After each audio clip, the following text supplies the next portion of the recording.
Vanessa Hiller is concerned what she has in this bag could make somebody sick. There's poopers in there, I'm sure of it. You heard right. Poopers. Feces. Excrement. It smells like sewage. Whatever you want to call it. This has been here a long time, and it's full of human waste. She documented herself collecting samples in May at her South Nashville rental. She says her side yard is a biohazard. We're going to get soil of all types. The feces is in this area right here. What did it smell like?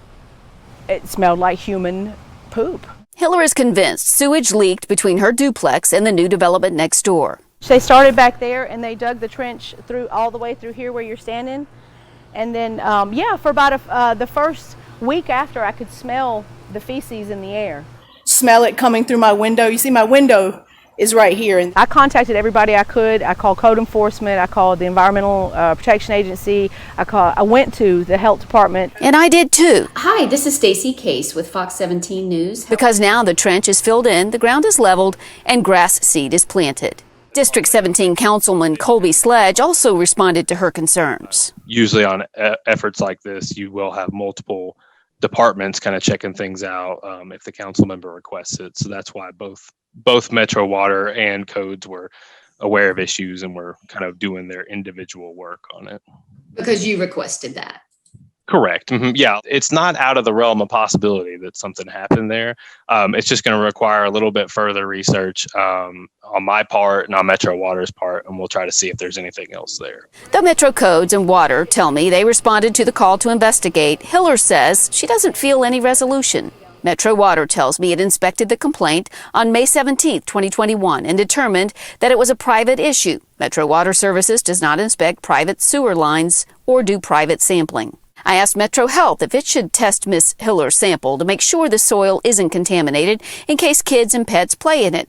Metro Health tells me in part a sample would not require testing because the health department would not have enforcement power on this matter. The health department directed me to property standards at Codes, where I found 2 Codes complaints. Well, it was piled up like high up here. So I went to open the door and it wouldn't open. So I went to get the rake and raked it back, and that's when the smell really hit me again. And it was all mixed with human excrement. And that's when Hiller first called for help, but that was about a month after she'd first smelled it. Rachel Albright with Metro Codes.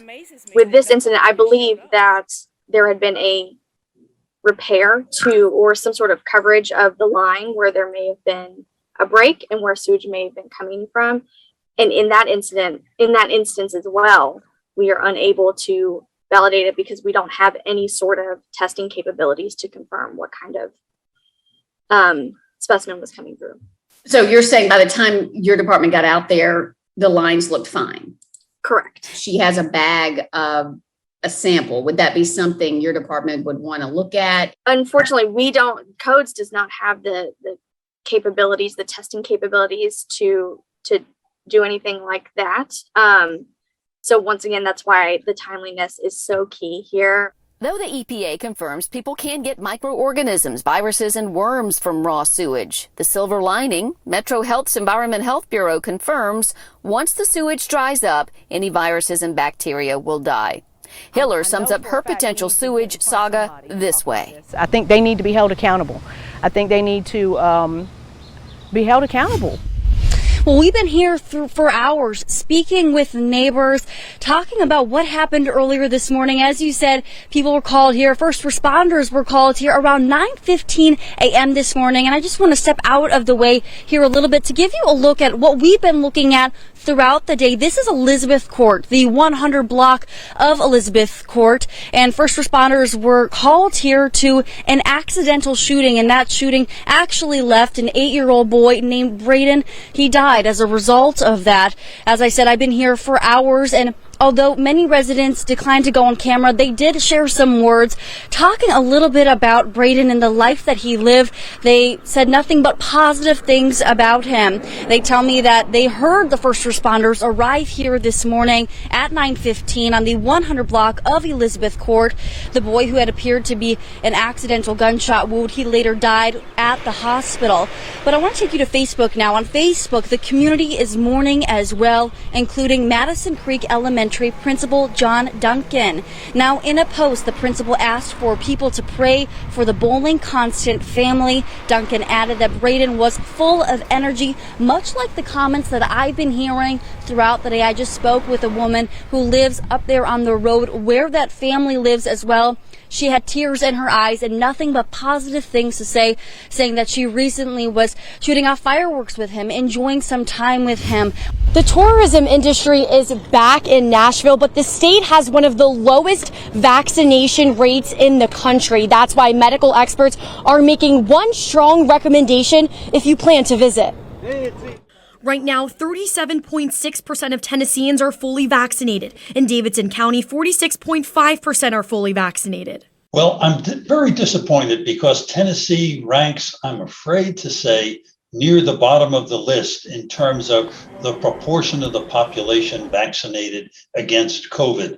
Governor Bill Lee and country music star Brad Paisley announced a Tennessee on Me campaign, which gives airline vouchers to visitors who book a 2-night stay. It's costing taxpayers $2.5 million.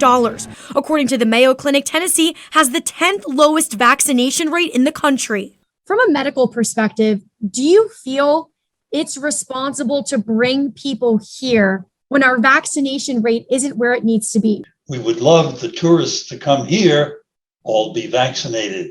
I asked the governor's office if they feel it's responsible to attract visitors at this time and if they plan to only encourage fully vaccinated tourists to come here. I did not receive a response. Back in March, the governor received backlash after visiting Lower Broadway maskless.